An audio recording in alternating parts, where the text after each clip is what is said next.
pouvoir des talibans en Afghanistan inquiète la communauté internationale. Un conseil de sécurité de l'ONU doit se réunir aujourd'hui en France.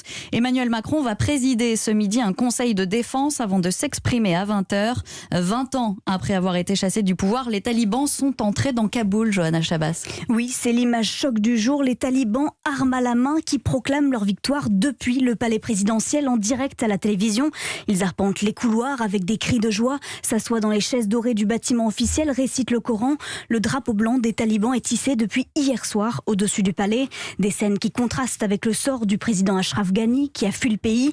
De l'autre côté de la frontière afghane, au Tadjikistan, il reconnaît sa défaite, déclare que les talibans ont gagné et qu'ils sont à présent responsables de l'honneur, de la possession et de l'autopréservation de leur pays. Le président justifie également sa fuite à l'étranger.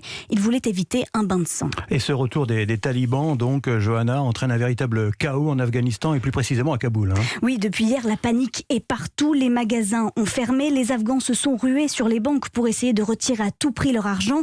Des embouteillages monstres sont apparus dans la ville.